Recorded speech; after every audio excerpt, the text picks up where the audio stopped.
Olá pessoal, tudo bom? Vamos dar continuidade agora aos estudos dos princípios.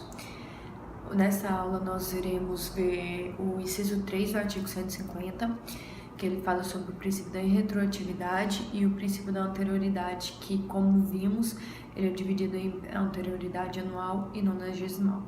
Nós vamos dar especificamente o que cada um desses princípios quer nos passar. O inciso 3, na linha A, ele dispõe que é vedado à União, aos Estados e aos municípios cobrarem tributos em relação a fatos geradores ocorridos antes do início da vigência da lei que os houver instituído ou aumentado. Esse é um princípio que visa dar garantia ao contribuinte de não ser tributado por um fato que antes daquela lei existir não era um fato gerador de um tributo ou que não um tributo que foi majorado por aquela lei, não incidia aquela alíquota de majoração, aquela base de cálculo majorada naquele tributo, naquele fato que você praticou quando tinha uma alíquota a menor. É até errado no termo, alguns doutrinadores defendem isso, que é errado esse termo fato gerador lá na linha A. Isso porque não existiu, principalmente quando a lei nova ela institui um tributo. Isso porque não existiu um fato gerador em si, pois não existiu uma lei que determinasse qual era o fato gerador. Isso foi apenas um fato do mundo, foi um fato que aconteceu e o contribuinte, o cidadão praticou aquele fato e até então ele não era um fato gerador de um tributo. Então ele visa proteger esse direito adquirido que o contribuinte tem. Lá no que o cidadão possui, né? Lá no CTN, no artigo 106, ele nos traz algumas exceções a esse princípio da irretroatividade. Ele é mais ligado à interpretação de normas, e nós vamos ler cada um e explicar cada um. Lá no artigo 106 fala que a lei nova ela pode se aplicar a fato pretérito em qualquer caso quando seja expressamente interpretativa, excluída a aplicação de penalidade à infração dos dispositivos interpretados.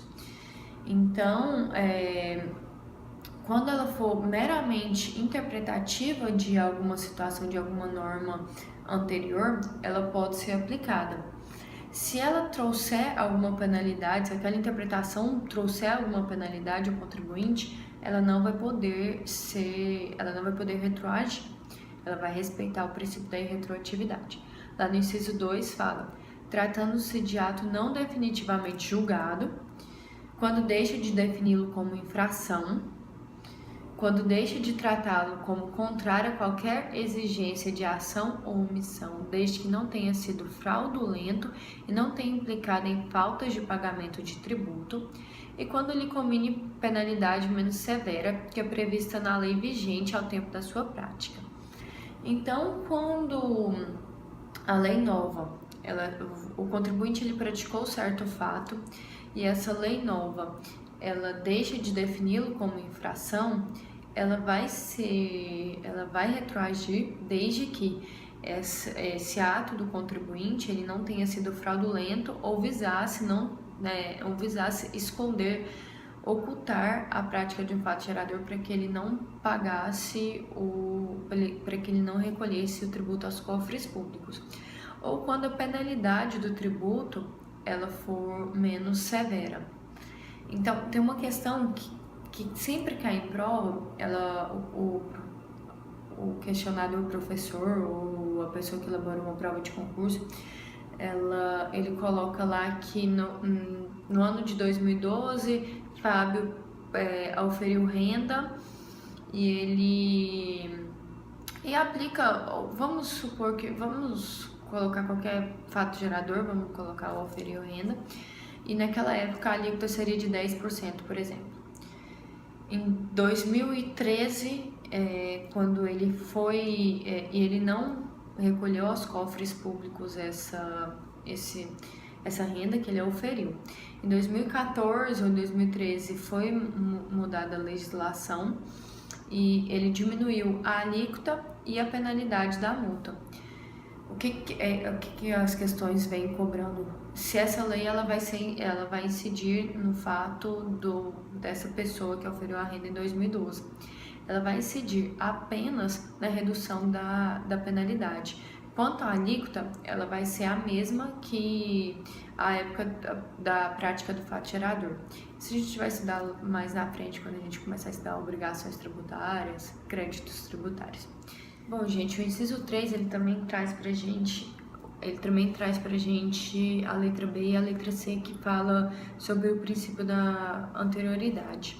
Lá na letra B, ele trata do princípio da anterioridade anual. Ele diz que ele veda aos entes públicos cobrar tributos no mesmo exercício financeiro em que haja sido publicada a lei que os instituiu ou majorou ou aumentou. E na letra C, ele traz o princípio da anterioridade nonagesmal ou da noventena, como também é chamado, e ele veda aos entes públicos cobrar o tributo antes de decorrido 90 dias da instituição da majorização daquele tributo. Uma coisa que vale a pena eu ressaltar com vocês, porque pode ser tema de prova, vocês não devem confundir o princípio da anterioridade anual com o princípio da anualidade.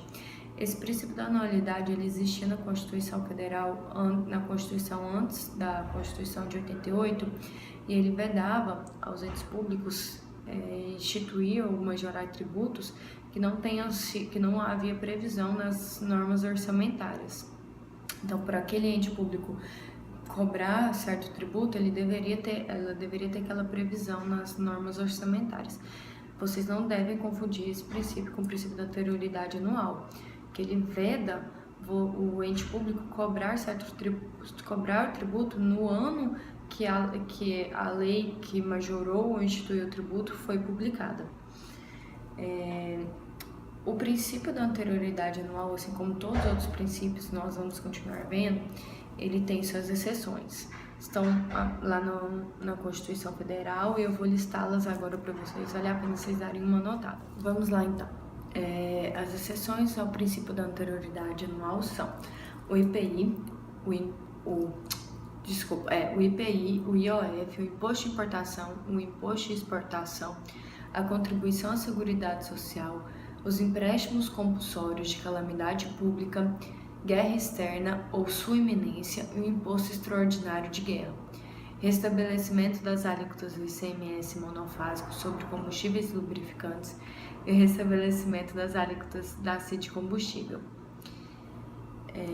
Então, vale vocês darem uma olhada lá no artigo 150, já traz algumas dessas exceções, e ao longo da Constituição, quando ela vai falando dos impostos de contribuição, ela nos traz essas exceções também. Então, na letra C, nós temos o princípio da anterioridade nonagesmal, da noventena, que veda aos entes públicos cobrarem o tributo, os entes públicos só podem cobrar aquele tributo após decorrido 90 dias da publicação daquela lei. Ela também traz algumas exceções e vale a pena vocês darem uma notada. O imposto de importação, o imposto de exportação, o imposto de renda e o IOF, e o empréstimo compulsório de calamidade pública, guerra externa ou sua iminência, o imposto extraordinário de guerra, fixação da base de cálculo do IPTU e do IPVA. Somente a base de cálculo, gente, a alíquota não.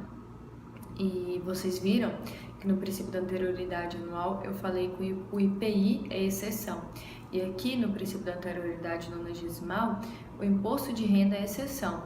É uma questão que sempre vem cobrando, que sempre é cobrado, principalmente em certo e errado, para você. E eles colocam lá, eles misturam o IPI e o imposto de renda nas exceções. Então, decorem. O IPI é exceção ao princípio da anterioridade anual e o imposto de renda é exceção ao princípio da anterioridade nonagesimal.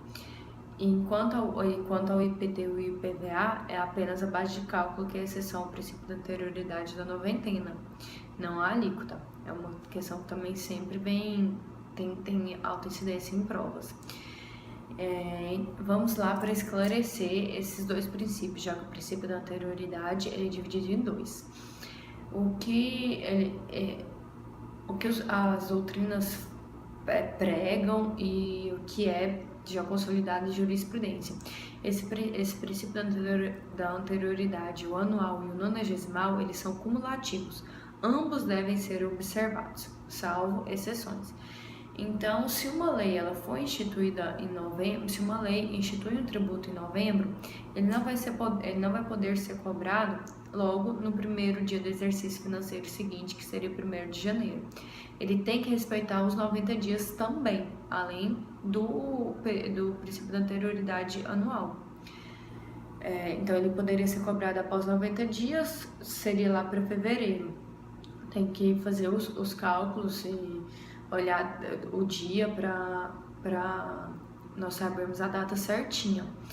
E ele também não pode ser instituído em março e ser cobrado 90 dias depois. Ele tem que respeitar o princípio da anualidade.